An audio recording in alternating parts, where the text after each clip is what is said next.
এবার সুমু দাও আমাকে একটা। আপেল খেয়েছো? আর কে দেবে সুমু? স্থান দেবে? হয় না বাবা। আইটা সুমু। আচ্ছা হয়েছে, আর দিতে হবে না। আর দিবা? তুমি এটা কেটো না মা, আমি বাইরে গেলে তখন সেফটি পিন কই পাবো মা? এরকম কাটে না মা। আচ্ছা ঠিক আছে, বললে বাবা বলে আচ্ছা তুমি সেফটি পিন কাটবে না, তাহলে আমাকে সুমু দাও, আমি সুমু দিচ্ছি। সুমু দাও, দিবা না তুমি? পাপা পাপা পাপা এরকম করে না বাবা। আমি কিন্তু বকা দেবো, দেবো বকা? বকি? আবার ভাব করতে আসতো, আমি আর দেবো না। ওরা কি রাগ করে? হ্যাঁ ওরা রাগ করে, ওরা দুইটা কথা শুনলে রাগ করে। এক হচ্ছে যদি আমি ওদেরকে বলি যে বেঁচে দেবো, বা আমি অন্য কাউকে দেখে বলি যে ওর কাছে তো দিয়ে দেবো, আমি রাখবো না, তাহলে আরো বেশি একটু রাগান না, দেখি একটু রাগা একটু না ভাইয়া, রাগালে আপনারা এখানে দাঁড়াতে পারবেন না, ও কামড়িয়ে আপনাদের ই করে দেবে। মানে আমাদেরকে কামড়াবে? মানে আমাকে কিছু বলবে না, কিন্তু ওই যারা পাশে পাশে থাকবে ওদেরকে কামড়াবে। মানে যারা অপরিচিত অতিথি বা অচেনা মানুষ ওর মনের মতো হচ্ছে না, তাদেরকেও কামড়ায়। আচ্ছা তাই নাকি? মানে ওরা মূলত হচ্ছে কি আপনি যেটা বলেন এর আগে যে খাবারটা খায়, একটা হচ্ছে কি আপেল, আঙ্গুর, আর হচ্ছে কি যেন বলেন আরেকটা? বেদানা, আখরোট, চীনা বাদাম, সূর্যমুখী বীজ। আচ্ছা আচ্ছা আচ্ছা আচ্ছা। আর ধরেন এক কথা বিভিন্ন ধরনের ফল খাই, সবজি তো আছেই। আর আমার বাসাতে যখন যে এরকম সবজি আমি আনি আমার নিজের জন্য, সেগুলো ওদের মানে ধুয়ে পরিষ্কার করে ওদেরকে খাওয়ানোর চেষ্টা করি। আচ্ছা হয়েছে চুপো। কি হয়েছে, কি বলে?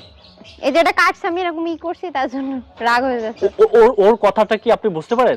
ওর মানে হাব ভাব সবকিছুই চালচলন আমি তো বুঝতে পারি, কেননা ওদের একটা কোনো কাজ আমি যদি বলি ওরা সেটা শোনে বা সেটা করার চেষ্টা করে। আমি যদি বলি বাবা তুমি এই জায়গায় বসে থাকো বা এখানে থাকো, আমি একটা কোনো কাজ করতে যাচ্ছি, বা আমি এদিকে মানে যে কোনো জায়গায় গেলে ওদের বললে ওরা সেই কাজটা শুনে। আচ্ছা যখন আপনি যখন হচ্ছে আপনি বাইরে ঘুরতে যান বা কোথাও শপিং এ গেলেন, ওরা কোথায় থাকে তখন? ওদের আমি বাসাতে আমার বেডে এরকম বালিশ দিয়ে ঘর বানিয়ে দিয়েছে, ঘরের ভিতর ঘুমায় ওরা দুজন। হ্যাঁ কি বলেন, মানে অদ্ভুত কথা। মানে যখন আপনি শপিং এ যান বা বাইরে যান, তখন ওদেরকে মানে বাচ্চা বাবুর মতো বাসায় ঘুম পাড়ে রেখে যান। ও মাই গড, কি বলে! দর্শক যারা দেখছেন অবশ্যই বেশি বেশি করে শেয়ার করে দেন। মানে কি অদ্ভুত একটি বিষয়। তবে আমরা একটু দেখতে চাই যে আসলে আপু এদের দুজনকে আসলে ঘুম পাড়াবে, সেটা আমরা একটু দেখতে চাই। তো দর্শক চলুন আমরা একটু সেই ঘুম পাড়ানোর দৃশ্যটা আপনাদেরকে একটু দেখাইতে চাই। আসো চলো মামা, একটু ঘুমাতে হবে। অন্ধকার ছাড়া ঘুমাবেন না? অন্ধকার ছাড়া ঘুমাবে না আসলে ভালো হয়, কারণ এখন দিনও মানে আজকে অনেকবার ওরে আমি মানে ই করেছি। আমি বললাম না যে আমার বাসাতে বারবার মানুষ আসছে, এরকম অনেক টায়ার্ড তো, মানে প্রচুর টায়ার্ড ওরা করে না বিশেষ করে। তারপরে যে খাওয়া দাওয়া করছে তো অনার্গল, যে আসছে সেই খাওয়ার ভিডিও দেখান, ভিডিও দিচ্ছি, কিন্তু মানে অতিরিক্ত পরিমাণে খাওয়া দাওয়া করতেছে এজন্য। ও আচ্ছা আচ্ছা, মানে আজকে খাবার প্রচুর চাপ হয়েছে। ঘুমাবে যেখানে সেখানে এক ফোঁটাও পটি করবে না বা কোনো কিছু করবে না। সকালে 8টার সময় ওরা ঘুম থেকে ওঠে দুজনা। সকাল 8টায় ঘুম থেকে ওঠে? হ্যাঁ, ওদের রুটিন আছে, ওরা যাই করে না কেন ওদের প্রত্যেকটা একটা রুটিন এর অনুসারে সবকিছু করানো হয়। ওরা রাত 9টার পরে আর 1 মিনিটও জাগবে না, ঘুমিয়ে যাবে। আল্লাহ, মানে রাত 9টা? আচ্ছা আচ্ছা। যাই হোক, সকাল 8টার সময় ওরা ঘুম থেকে ওঠে।